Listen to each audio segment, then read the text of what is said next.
जहां पर भी के लिए दिखे या फिर इस तरह के कारक में को दिखाई पड़े आपको, जब आपका कर्म जो है, जब आपकी संज्ञा जो है वो कर्म में नहीं है, मतलब जिसके ऊपर एक्शन नहीं हो रहा है, वहां पर आप फॉर या टू का इस्तेमाल करते हैं।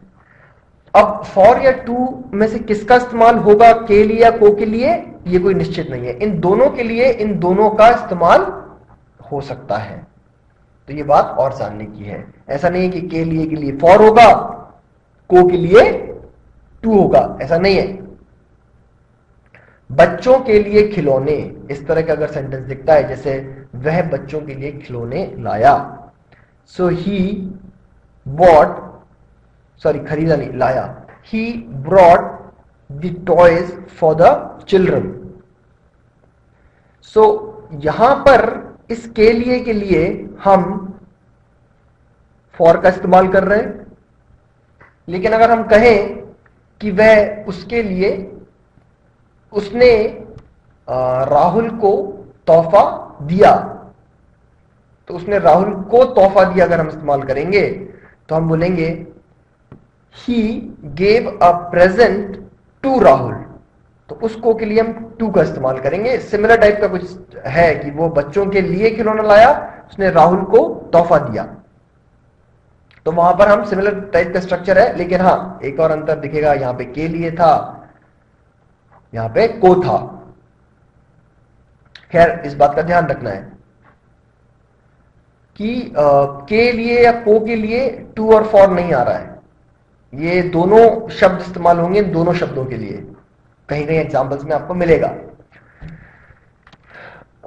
वह बाजार को गया, हिंदी में हम ऐसा नहीं सेंटेंस देखते, हम ये बोलते हैं वह बाजार गया, या हम बोलते हैं वह घर गया। वह बाजार गया या को गया का ट्रांसलेशन होगा, चाहे को हो चाहे ना हो, he went to the market. जब भी हम कहीं किसी डेस्टिनेशन, किसी मंजिल पर पहुंचने की बात करते हैं, ये हमारी वो मंजिल है मान लीजिए आप, इस मंजिल पे जब हम पहुंचने की बात करते हैं तो जो शब्द इस मंजिल को बता रहा होता है, जैसे यहां पे बाजार है, वो शब्द बता रहा है ये मंजिल कौन सी है। उस मंजिल के साथ, उस मंजिल के इंग्लिश ट्रांसलेशन के साथ हम हमेशा टू का इस्तेमाल करेंगे एज अ प्रीपोजिशन। ये एक रूल है जो याद रखना होगा। अब जैसे हम बोलते हैं वह घर गया, उसका ट्रांसलेशन क्या होना चाहिए, ही वेंट टू होम।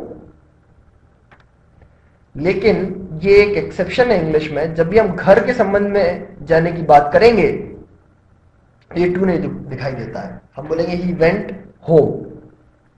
सो बस इस होम को छोड़कर बाकी सब जगह आपको टू दिखाई पड़ने वाला है, कहीं पे भी जाने के संबंध में, कहीं पर भी पहुंचने के संदर्भ में। फॉर टू कुछ भी हो सकता है। आगे आप देखेंगे एक स्लाइड है जहां पर फॉर और टू का इस्तेमाल कहां कहां होगा वो बताया गया है, उसको देख लीजिएगा। ये के लिए या को, इनमें से किसके लिए फॉर का या टू का इस्तेमाल करना है आपको क्लियर हो जाएगा। एक उदाहरण मैंने दिया कि जब हम किसी को कोई तोहफा देते हैं तो जो रिसीवर होता है, जो रिसीव कर रहा होता है उस तोहफे को, ले रहा होता है उस तोहफे को, उसके साथ हम टू का इस्तेमाल करते हैं। लेकिन यहां पर जब हम कोई चीज किसी व्यक्ति के लिए लाए हैं या फिर वह चीज उस व्यक्ति को बिलोंग करती है, मतलब उस व्यक्ति की है, तो वहां पर जो भावना है इंटेंडेड टू या बिलोंग टू की, उसके लिए हम अगर के लिए या को कुछ भी इस्तेमाल होगा तो फॉर का इस्तेमाल करेंगे। तो ऐसे कुछ रूल्स बता रखे हैं कि फॉर किस किस सिचुएशन में इस्तेमाल होगा, टू किस सिचुएशन में इस्तेमाल होगा। थोड़े से इंग्लिश सेंटेंसेस पढ़ेंगे तो ये ऑटोमेटिकली क्लियर हो जाएगा। नेक्स्ट से। अब देखिए आप, एक और कारक है जिसमें से का ही इस्तेमाल होता है, लेकिन अब यहां पर देखेंगे कि जो से है ये या तो किसी एक टाइम से दूसरे टाइम के बारे में हमें कुछ बताता है, या ये जो है शब्द ये हमें एक जगह से दूसरे जगह के बारे में कुछ बताता है, या फिर ये शब्द हमें किसी निश्चित समय से या किसी अंतराल से किसी काम के होने को बताता है। वैसे में से का इस्तेमाल जैसे कि आपने देखा था करण कारक में से का इस्तेमाल हो रहा था, लेकिन वो इस्तेमाल किसके साथ हो रहा था? जिससे क्रिया हो रही थी, जिस इंस्ट्रूमेंट से क्रिया हो रही थी। यहां पे इंस्ट्रूमेंट कुछ नहीं है, यहां पे एक ड्यूरेशन अगर बताया गया है उसमें से का इस्तेमाल होगा, जिसके लिए हम फॉर का इस्तेमाल करेंगे। किसी निश्चित समय से आने जाने या किसी निश्चित समय से अगर कोई घटना हो रही है उसको बताने के लिए हम से का इस्तेमाल करते हैं। जब ये निश्चित समय एक निश्चित अंतराल में बन जाता है, अंतराल मतलब पीरियड ऑफ टाइम, कुछ घंटे, कुछ, जैसे एक तो हो गया 4 बजे या जनवरी से, ये हो गया पॉइंट ऑफ टाइम, निश्चित समय। एक हो गया 4 महीने से या 4 घंटों से, ये हो गया पीरियड ऑफ टाइम।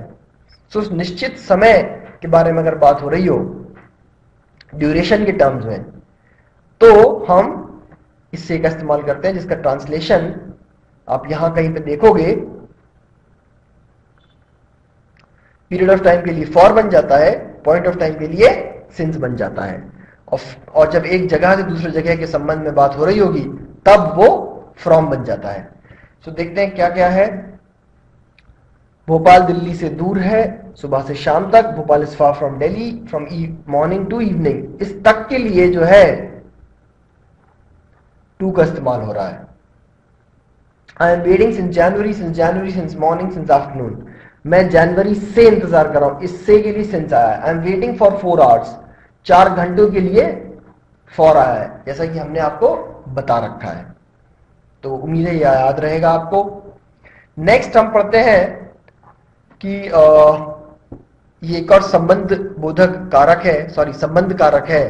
यहां पे जो संबंध बोधक होंगे वो का, की, के होंगे, जो किसी एक चीज या किसी एक वस्तु का रिलेशन, संबंध किसी दूसरी वस्तु या व्यक्ति से बना रहा है। तो का, की, के अगर होगा तो आप समझ जाएंगे कि हम संबंध कारक में हैं, जिसके ये 2 ट्रांसलेशन हो सकते हैं। नाउन्स मतलब जिस नाउन का हमें ट्रांसलेशन करना है वो, साथ में उसके एक, इसे बोलते हैं अपॉस्ट्रोफी एस, एक ऊपर वाला कॉमा लगा के हम एस लिख देंगे। तो इसका मतलब होगा कि ये उस नाउन का है। अब जो भी वो सेंटेंस बनेगा, तो लिविंग ऑब्जेक्ट के साथ हम ऐसा करते हैं और नॉन लिविंग के साथ हम ऑफ लगा देते हैं सिंपली। जैसे वह राहुल का भाई है, राहुल यहाँ पे एक लिविंग ऑब्जेक्ट है, एक सजीव चीज है, उसके साथ हम बोलेंगे ही इज राहुल्स ब्रदर। उसके बाद ये दूसरा सेंटेंस आप देखोगे जहां पे हम लिख रहे हैं भोपाल मध्य प्रदेश की राजधानी है, उसका जब ट्रांसलेशन हम देखेंगे तो हमें दिखाई पड़ेगा Bhopal is the capital of Madhya Pradesh. So is the capital of Madhya Pradesh, of की जगह आ गया ऑफ। आपको अगर याद हो तो हमने एक रिलेशन बताया था पहले, NP-PN हिंदी में होता है, जो कि उल्टा हो जाता है NP-NP। सो मेन जो शब्द है जो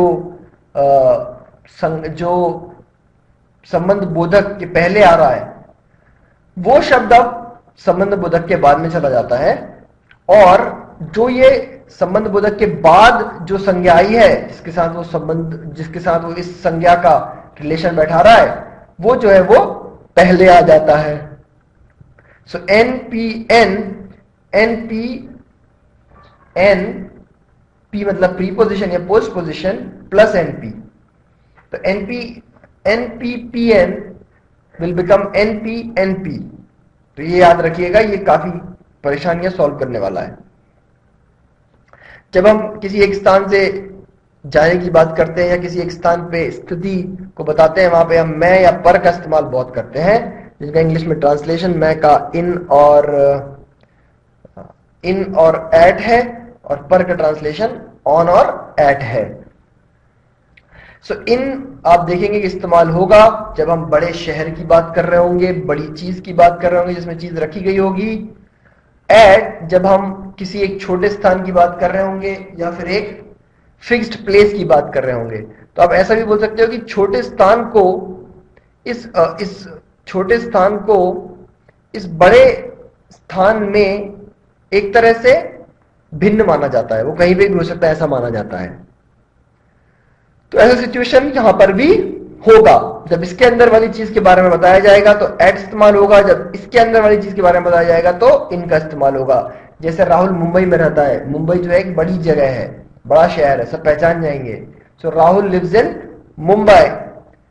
किताबें टेबल पर हैं, books are on the table, किताबें टेबल पर हैं, यही बता रहे हैं हम। राहुल घर पर है, राहुल इज एट होम। सो आप देखोगे एट होम आ रहा है क्योंकि हम एक निश्चित जगह की बात कर रहे हैं। तो इस चीज को आगे कंटिन्यू करेंगे, डिटेल में भी बात की गई है, how to use prepositions as per English grammar and language, उसको जरूर देखिएगा। नेक्स्ट कुछ दो इंटरेस्टिंग एक्सरसाइज करेंगे, वो देखिएगा।